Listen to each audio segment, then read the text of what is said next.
जो mental disturb होते हैं बेसिकली उन लोग लाइफ में फेलियर होते हैं, रिजेक्टेड होते हैं। और मेरा तो मानना है कि बगैर फेल करके, बगैर फेल हुए सक्सेस मिलती नहीं है, क्योंकि फेलियर में जो सीखने को मिलता है वो सक्सेस में सीखने को नहीं मिलता।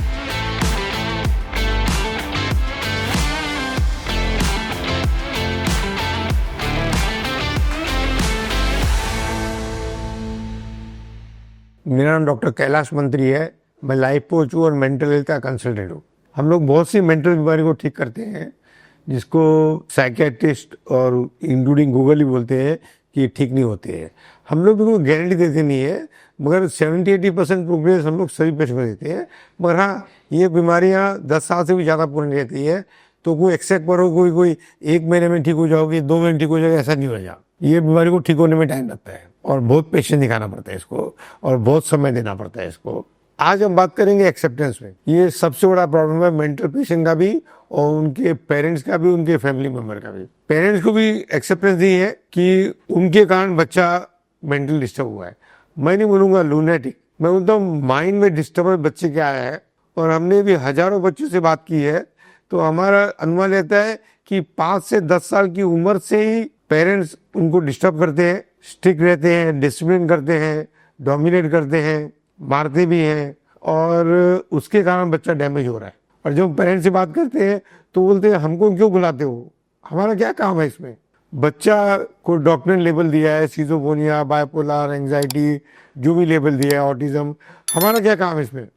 अब वो समझते नहीं है कि पेरेंटिंग के फेलियर के कारण तो बच्चा मेंटल डिस्टर्ब होता है, और वो कमती से कमती समय आना चाहते। और बच्चे की सारी ग्रीवेंस पेरेंट के अगेंस्ट में रहती है कि बचपन में उसके साथ ने क्या किया, उसके साथ कितना ट्रॉमा हुआ, क्या क्या परेशानी झेलनी पड़ी, कितनी उसकी हार्डशिप हुई, कितना वो डरता था पेरेंट्स से।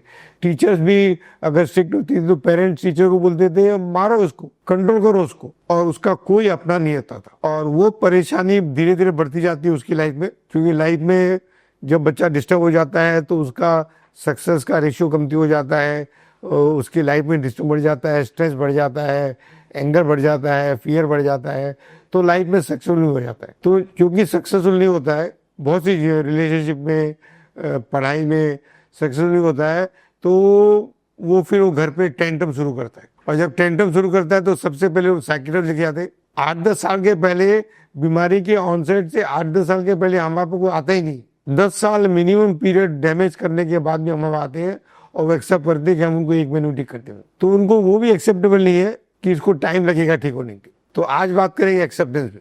बच्चों की भी गलती है, उनको भी एक्सेप्टेंस नहीं है कि उनको बीमारी आ गई है। वो भी डिनाइल में रहते हैं कि हमको कुछ हुआ ही नहीं है, हम एकदम ठीक है, हम एकदम अच्छे हैं। और बच्चों का प्रॉब्लम रहता है, जो डिस्टर्ब बच्चे होते हैं उनका प्रॉब्लम रहता है कि वो रियलिटी में जीते नहीं, वो हालांकि बातें करते, मैं प्राइम मिनिस्टर हूँ, मैं इंडिया का रिचेस्ट मैन बनूंगा, और रियलिटी की वो 6 घंटा भी काम नहीं करते। पढ़ाई में फेलियर रहते हैं, फ्रेंड्स से रहता नहीं है, किसी का फीडबैक लेते नहीं है, किसी का ओपिनियन मांगते नहीं है। तो ये हमारा बहुत चैलेंजिंग काम है ये, और इसमें बहुत समय लगता है ठीक करने के लिए। तो चलो देखते हैं कि क्या क्या चीज का लोगों को एक्सेप्टेंस नहीं होता। मैं दोनों की बात करूंगा। पेरेंट्स को भी एक्सेप्टेंस लेके आना पड़ेगा कि बच्चा भी डिस्टर्ब हो गया है और उसको रिपेयरिंग में टाइम लगेगा, और बच्चों को भी एक्सेप्टेंस लेके आना पड़ेगा कि ये बीमारी है और ये बीमारी ठीक होती है। मगर ये लोग क्या करते हैं, गूगल देख के आते हैं, साइकियाट्रिस्ट बात सुन के आते हैं, वो लोग बोलते हैं ये बीमारी ठीक होगी नहीं। जब बच्चे को लगता है बीमारी ठीक ही नहीं होगी तो काय को एडमिट करूँ, मैं बीमार हूँ। शायद को डर लगता है कि मेंटल हॉस्पिटल एडमिट कर देंगे, कोई फियर होता है उसको। तो चलो आज बात करते हैं कि एक्सेप्टेंस का मतलब क्या होता है, एक्सेप्टेंस नहीं होता है तो लाइफ में क्या होता है, और एक्सेप्टेंस में क्या क्या एरिया में एक्सेप्टेंस की जरूरत होती है। लोग कोई भी चीज को जल्दी से एक्सेप्ट नहीं करते, और खुद पे भी एक्सेप्टेंस नहीं है, इसको सेल्फ एक्सेप्टेंस बोलते हैं, वो भी नहीं है उसके अंदर, दोनों में नहीं है। लोगों को चेंज भी एक्सेप्टेबल नहीं है। अभी आज के टेक्नोलॉजी के युग में सब चीज कितनी फास्ट चेंज हो रही है। 5 साल में पूरा वर्ल्ड चेंज हो रहा है। अगर आप कोई सिटी में भी जाओ और 5 साल के पहले सिटी देखो और आज सिटी में जाओ तो सिटी कितनी चेंज हो गई है, रास्ते कितने चेंज हो गए हैं। मगर लोग वही पुरानी दिमाग के बात लेके चलते हैं और एक्सेप्ट नहीं करते हैं। लोगों को एडवाइस एक्सेप्टेबल नहीं है, फीडबैक एक्सेप्टेबल नहीं है, क्रिटिसिज्म एक्सेप्टेबल नहीं है, कोई भी चीज जो उनके ओपिनियन के ऑपोजिट जाती है वो एक्सेप्टेड नहीं है। तो एक्सेप्टेंस नहीं तो क्या होता है, रेजिस्टेंस, यानी हर चीज को ना बोलना, डिनाइल में रहना, और उनकी पूरी जिंदगी डिनाइल भी है। पेरेंट की भी डिनाई की जिंदगी है कि हमने तो हमारे बच्चे के लिए बेस्ट किया, और मैं नहीं बोलता हूँ बेस्ट नहीं किया होगा, मगर उसको जो इमोशनल ट्रॉमा हुआ है और जो साइकोलॉजिकल जो प्रेशर आया है वो पेरेंट समझते नहीं है। और मैं पेरेंट की भी गलती नहीं बोलता हूँ कि हमारे टाइम में 25 से 30 साल की उम्र पेरेंट हो जाते थे, अभी 30 से 35 साल की पेरेंट हो जाते हैं। उनके लाइफ के स्ट्रगल इतने रहते हैं, उनके खुद के इतने स्ट्रेस रहते हैं कि बच्चों को ज़्यादा ध्यान दे नहीं पाते। और आजकल के लोग एम्बिशन भी ज़्यादा होते हैं, ज़्यादा ज़्यादा लग्जरीज चाहिए लोगों को, उससे बच्चों को टाइम नहीं दे पाते और बच्चे से स्ट्रिक्ट रहते हैं, डिसिप्लिन करते हैं, डोमिनेट करते हैं और कभी कभी फिजिकल हार्म भी करते हैं और डराते तो सबके सब पेरेंट्स हैं। मेंटल पेशेंट बनना इतना आसान नहीं होता। मेंटल पेशेंट मैं पागल नहीं बोलूंगा, मेंटली डिस्टर्ब होना इतना आसान नहीं होता, इसकी बहुत लंबी पीरियड रहती है। जब मेरे पास लोग आते हैं तो बोलते हैं बस ये खाली 5 साल से दवाई खा रहा है। अरे मतलब दवाई की स्टेज आने के पहले की स्टेज बताओ मेरे को। तो जब बच्चा आता है उसको पूछता हूँ भैया तेरी 5 साल की उम्र से स्टोरी बता, तो मेजोरिटी पेशेंट 5 से 10 साल की उम्र से डिस्टर्ब होना चालू हो जाते हैं। और फिर जाते जाते स्टेज आती है कि साइकियाट्री लेके आना पड़ता है, दवाई खिलानी पड़ती है और वो तब तक बहुत देर हो चुकी होती है। आई एम रॉन्ग, ये भी एक्सेप्टेबल नहीं है, ना पेरेंट्स को एक्सेप्टेबल है ना बच्चों को एक्सेप्टेबल। मैं नहीं बोलूंगा पेरेंट्स प्यार नहीं करते कि पेरेंट वेलविशन नहीं है, ये दोनों बात सही है। पेरेंट्स प्यार करते हैं मगर वो कम्युनिकेशन प्यार का बच्चे तक जाता नहीं है। मेरे तो फेमस कोट है कि 99% पेरेंट्स अपने बच्चों को प्यार करते हैं, 95% बच्चों को लगता है कि मेरे को प्यार नहीं करते या मेरे को प्यार कमती करते। और बच्चों को प्यार का मतलब होता है कि मेरे को क्या चीज़ दिलाई और क्या चीज़ नहीं दिलाई। हाँ, हर पेरेंट्स हर चीज़ हर बच्चे की ख्वाहिश पूरी नहीं कर सकता, मैं मानता हूँ। कई चीज़ प्रैक्टिकली पॉसिबल नहीं होती है। लोगों तो क्वांटिटी व्यू भी एक्सेप्टेबल नहीं है। यानी मेरा जो ओपिनियन है कोई चीज़ के बारे में, और अगर आपका ओपिनियन मेरे ओपिनियन से अलग है तो ओपिनियन भी एक्सेप्टेबल नहीं है। लोगों को लगता है मेरे हाँ में हाँ मिलाओ। मेरे पास कई मेंटल डिस्टर्ब आते हैं, उनको खाली अप्रूवल चाहिए, वो कुछ भी करे आप बोलो कि हाँ तुमने सही किया है। अभी अगर ऐसा करे तो बच्चा ठीक ही नहीं होएगा। एक्सेप्टेंस लाना बहुत बड़ी चीज़ है।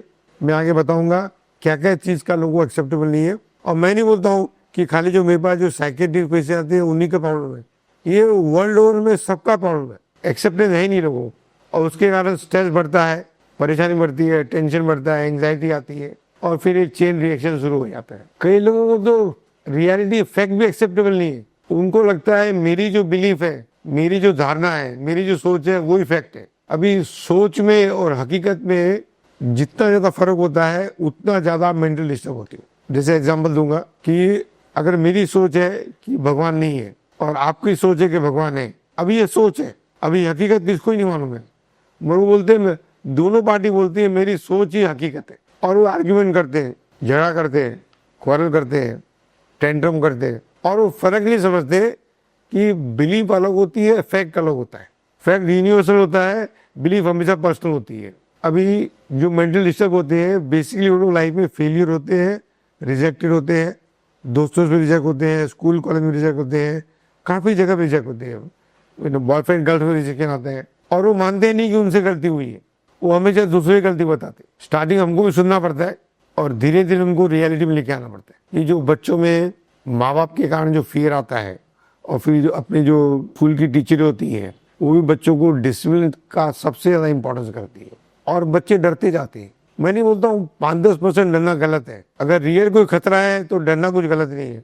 मैं जहाँ तो डर काल्पनिक होता है और बच्चे के अंदर डर इतना बैठ जाता है और जब डर बैठ जाता है तो कुछ समय बाद में उसको गुस्सा में कन्वर्ट हो जाता है वो डर, और फिर वो वायलेंस, एग्रेशन, आर्ग्यूमेंटेशन में बेटर कॉन्फ्लिक्ट हो जाता है। एक खास कर बोलूंगा कि डोमिनेंस तो किसको भी एक्सेप्टेबल नहीं है कि कोई मेरे को डोमिनेट करे, कोई मेरे को बोले जिंदगी कैसे जीनी चाहिए।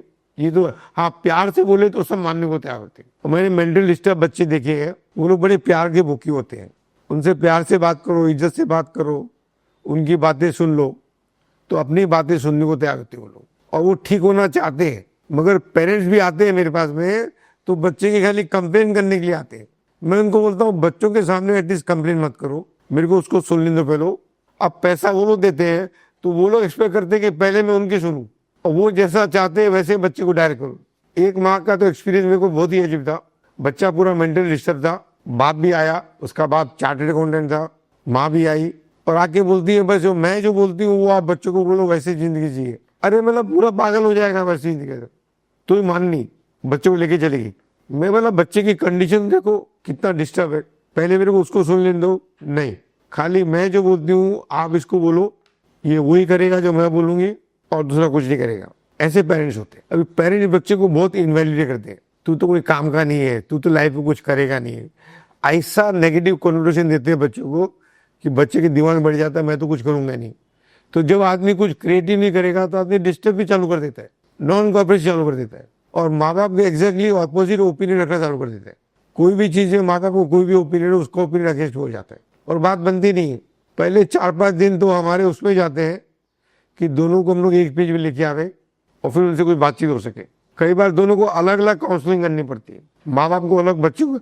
अच्छा, माँ बाप को कुछ गलत बोल दिया तो वो लोग चले बच्चों को लेके चले जाते, बोले ठीक ही नहीं करना आपके पास। इतने एडमेंट होते, इतने डोमिनेट होते हैं, मेरे को भी आगे डोमिनेट करने की बात करते हुए। अगर कोई भी आदमी किसको भी ब्लेम करे तो खराब फीलिंग आती है, तो ब्लेम एक्सेप्टेबल नहीं है और कुछ गलत नहीं है। मैं नहीं बोलता हूँ जो बच्चे डिस्टर्ब होते हैं पूरी गलती बच्चों की है, नहीं, पेरेंट भी इक्वल पार्टनर है और तीनों कोऑपरेट करे तो ही बच्चा ठीक हो सकता है। अगर आप किसको भी प्रूव करोगे कि तू रॉन्ग है तो वो भी एक्सेप्टेबल नहीं। अपने को इसको प्रूव ही नहीं करने का तो रॉन्ग है। हाँ, तेरे हालात में जो तेरे साथ हुआ, तेरा बिहेवियर एकदम सही है, तेरा रिएक्शन एकदम सही है, यहाँ से शुरू करना पड़ती बात है। और पेरेंट्स लोग तो बच्चे को रॉन्ग प्रूव करने में लगे हुए। मैं नहीं बोलता बच्चा रॉन्ग नहीं है, बच्चे से गलतियां हुई है, मगर बच्चा गलत नहीं है और दोनों में फर्क है। क्रिटिसिज्म एक्सेप्टेबल नहीं है। आप किसको भी क्रिटिसाइज करो कि ये तेरा बिहेवियर ठीक नहीं है, ये तेरा नेचर ठीक नहीं है, ये तेरे थॉट सही नहीं है और बच्चे रिएक्ट करते हो, तो क्या जरूरत है क्रिटिसाइज करने की। ठीक है, उसके कुछ हालात ऐसे थे, उसकी कोई सोच ऐसी थी जिसके कारण ऐसा हो गया। अब इसको ठीक करने में फोकस करें ना उनको, उसको क्रिटिसाइज करके क्या मिलेगा। अभी वो पेरेंट्स भी आते भरे हुए आते, बच्चे आते हुए भरे हुए आते और बड़ा मुश्किल रहता है इनको डील करना। इसलिए हम लोग पहले फर्स्ट स्टेज में बोलते हैं 5 घंटे के लिए आओ, 1-2 घंटा तो उनको सुनने में जाता है, फिर उनमें से हमको गोल माइनिंग करनी पड़ती है, पेरेंट्स में क्या अच्छा है, बच्चे में क्या अच्छा है। अब मैं वापस रिपीट करूंगा कि कोई पेरेंट ऐसा नहीं जो अपने बच्चों को प्यार नहीं करता। फिर बोलता हूँ 99% पेरेंट्स प्यार करते, मगर 95% बच्चों को लगता है प्यार नहीं करते। ये जो बीमारी की जड़ है इसको अपने को सॉल्व करने का है। किसी को भी आप अंडर एस्टिमेट करते हो तो उसको अच्छा लिखने की आती है, उसको एक्सेप्टेबल नहीं है। क्यों, हर आदमी को लगता है मेरी पोटेंशियलिटी अच्छी है और मैं मानता भी हूँ कि सब में अच्छी पोटेंशियलिटी है, वो उनमें एक्शन की कमी रहती है। बहुत से कारणों से जो एक्शन क्यों रहते हैं, तो अंडर एस्टिमेट किसको नहीं करना चाहिए, बल्कि आपको तो अपने बच्चों को एनकरेज करना चाहिए कि तू तो बहुत कुछ कर सकता है लाइफ में, तो वो पॉजिटिव होएगा ना।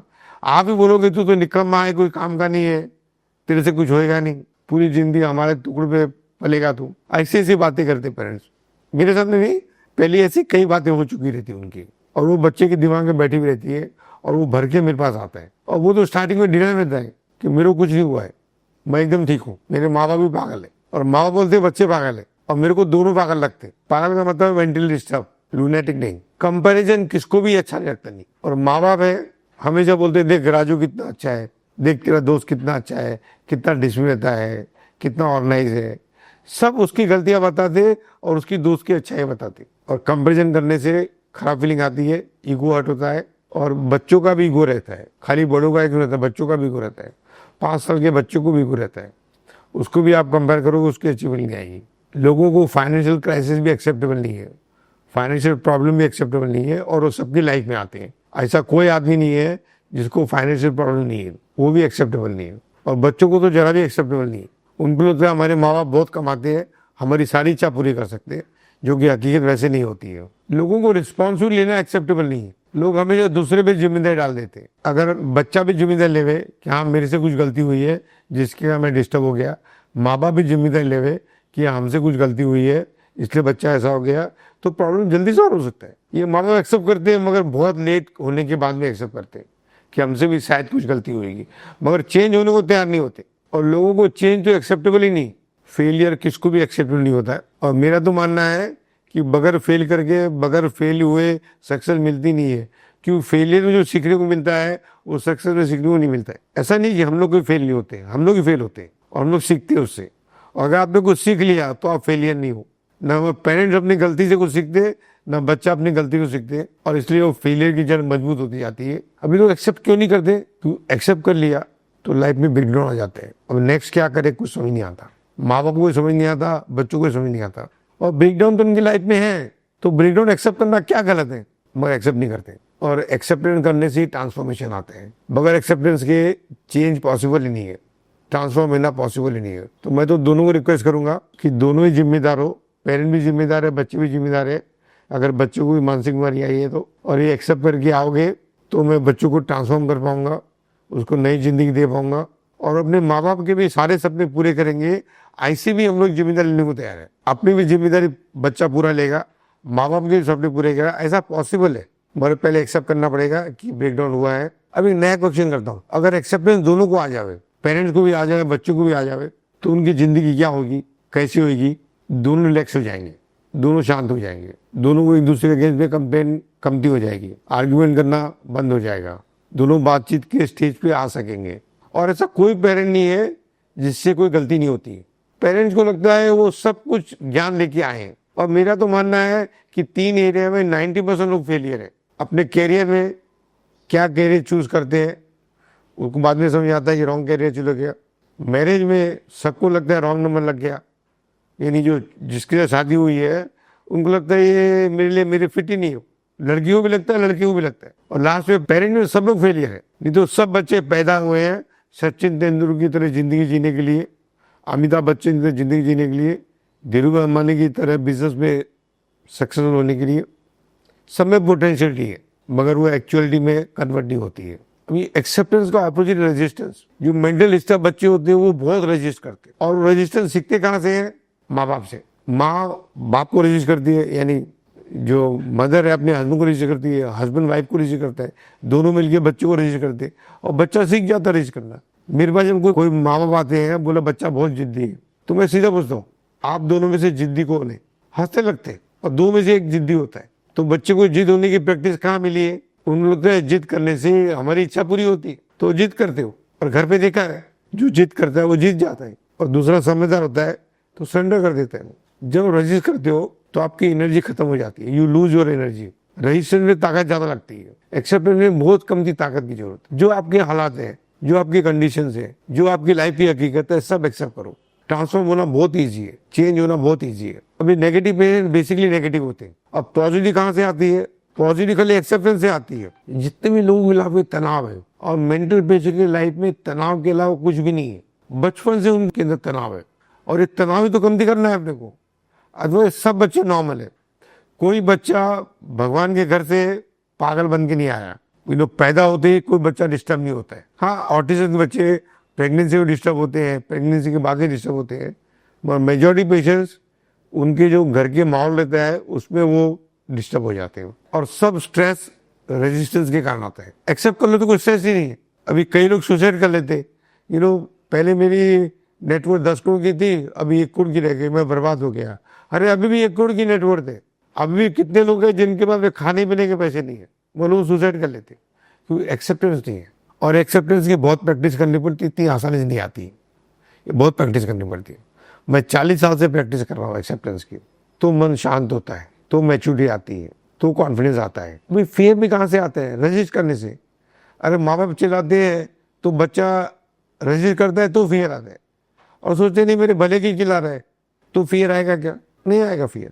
तो फियर भी रजिस्टिंग कारण आता है, एंगर भी रजिस्टिंग कारण आता है, आर्ग्यूमेंट नहीं, रेजिस्टेंस के कारण बच्चे आर्ग्यू करते हैं, झगड़ा भी होता है, क्वेल भी होते हैं, तो भी रजिस्टिंग कर रहे। अगर सामने वाला कुछ बोले अगर आप मान लो तो झगड़ा खत्म हो गया, उस समय खत्म हो गया झगड़ा। अभी हम रजिस्ट क्यों करते हैं? सबसे बड़ा कारण रजिस्ट करने का हमारा अहंकार। हमारा अहंकार हर्ट होता है क्योंकि दूसरा मेरे को कैसे सिखाएगा, कैसे जीना है। तो अहंकार के कारण लोग रजिस्ट करते हैं, और अहंकार के कारण लोग एक्सेप्ट नहीं करते हैं। और ये मेंटल डिस्टर्ब बच्चों का सबसे बड़ा प्रॉब्लम है कि उनको अवेयरनेस दिखाना पड़ता है कि अहंकार सब बनावटी जिंदगी है।